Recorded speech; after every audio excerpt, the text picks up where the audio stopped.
The number 12 bus rumbled past the darkened storefronts, a lone yellow beacon against the relentless drizzle. Marcus, behind the wheel, was just a few stops from the depot, his mind already drifting towards a hot shower in the quiet of home. He almost didn't see it, a flash of white, plastered crookedly to a lamppost, just beyond the glow of his headlights. A crumpled envelope, held precariously by a single strip of tape, flapping frantically in the wind like a desperate flag. He almost drove straight past, but something made him pause. That one small decision, born of a passing flicker of curiosity, would set in motion a chain of events that culminated in a moment no one could have predicted. Marcus had driven the Route 12 night shift for 5 years. It was a route of quiet predictability, particularly after midnight. Most nights, his only constant companion was Henry. Henry was a fixture on the Route 12, a silent sentinel who boarded at the same downtown stop every evening, just as the city's pulse began to slow. He was an old man, perhaps in his late 70s, with a wispy halo of white hair and eyes that seemed permanently fixed on something far beyond the grimy bus window. He always carried the same dented, metallic lunchbox, clutching it like a precious artifact. Henry never spoke, not a single word to Marcus, not to any of the fleeting passengers who occasionally shared their space. He'd simply present his token, choose a seat a few rows back, and gaze out at the passing dark, a silent passenger on a bus that wound through the same tired streets, only to turn around and do it all again. For 2 years, Marcus had driven Henry. 2 years of shared silence. 2 years of unspoken routines.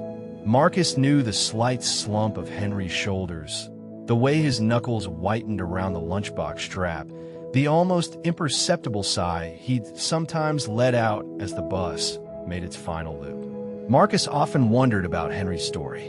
Why did he ride a bus that went nowhere in particular until the very last stop, only to disembark and wait for it to return? What was in that lunchbox? Where was he going, or more accurately, where wasn't he going? The bus hissed to a stop, its headlights cutting through the driving rain. Marcus put on the hazard lights, the rhythmic blinking casting an eerie glow on the empty street. He hesitated for a moment, the rational part of him saying to leave the peculiar note, to finish his shift.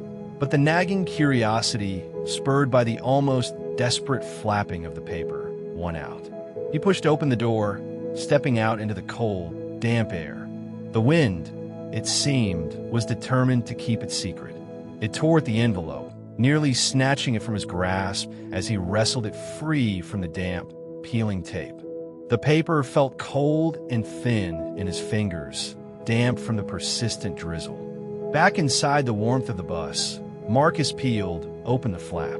There was no name, no address, just the rough texture of a single old-fashioned bus token. And beneath it, a folded note.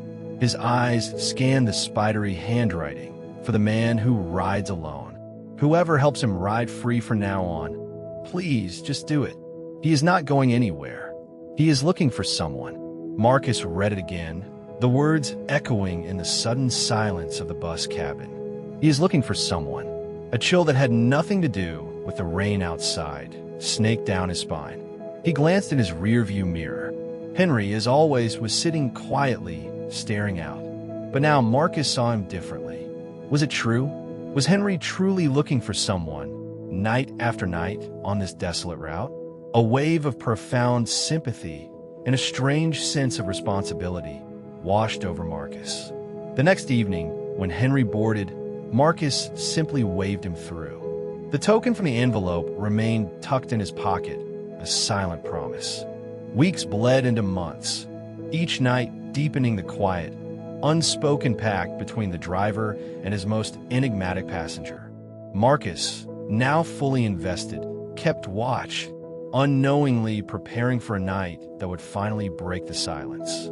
Every evening, as Henry approached the fare box, Marcus would simply nod, a small, kind gesture that allowed the old man to pass, his token unnecessary.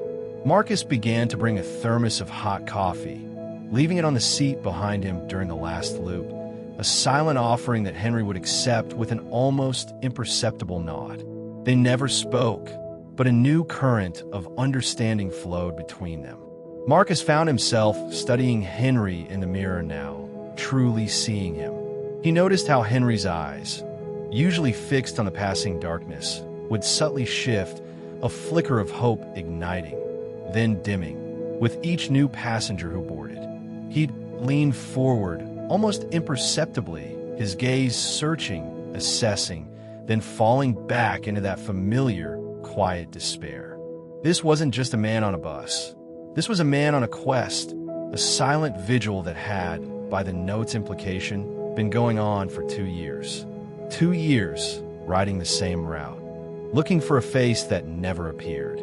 The sheer persistence, the quiet, unwavering hope in Henry's demeanor began to weigh on Marcus. He wondered what kind of love, what kind of loss, fueled such a steadfast search. Who was Henry looking for? Was it a child? A spouse? A long-lost friend? The questions piled up, creating an invisible weight in the cabin, suspended between the two men. Marcus felt a profound sense of purpose now, a quiet duty to keep this lost man riding, to be the silent guardian of his seemingly impossible search.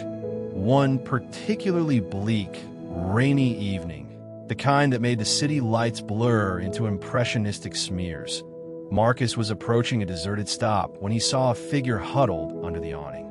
As the bus pulled over, a young woman boarded, her hair plastered to her face, rain dripping from her clothes onto the bus floor.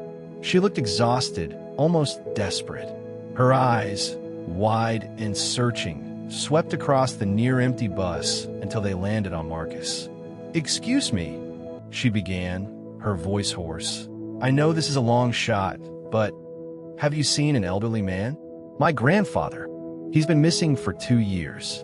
He wandered off after my grandmother passed. He kept saying he had to catch the bus and bring her home." Marcus's hands went cold on the steering wheel. The pieces clicked into place with a sickening lurch. He turned, slowly, towards his mirror. Henry was no longer seated. He was standing, the dented lunchbox trembling in his grasp. His eyes, usually so distant, now locked onto the young woman with an intensity that stole the air from the cabin. "You have her eyes," he whispered, his voice thin and raw, a sound Marcus had never heard before. The young woman gasped, a choked sob escaping her lips. "Grandpa!"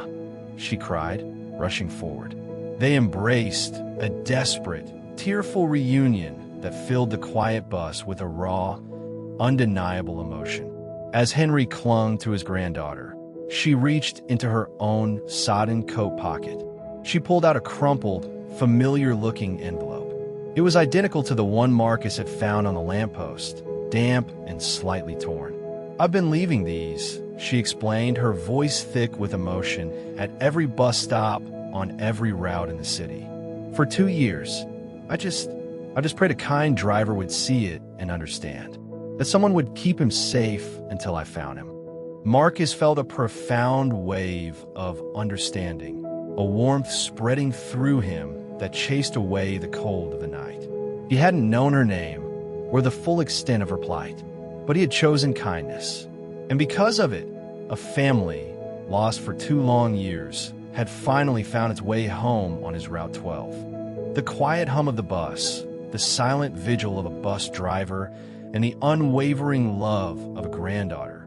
Sometimes, the greatest journeys aren't about reaching a destination, but about finding the way back.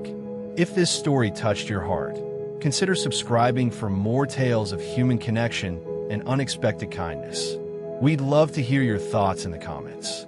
Have you ever witnessed or been part of an unexpected act of kindness that reunited someone with what they had lost?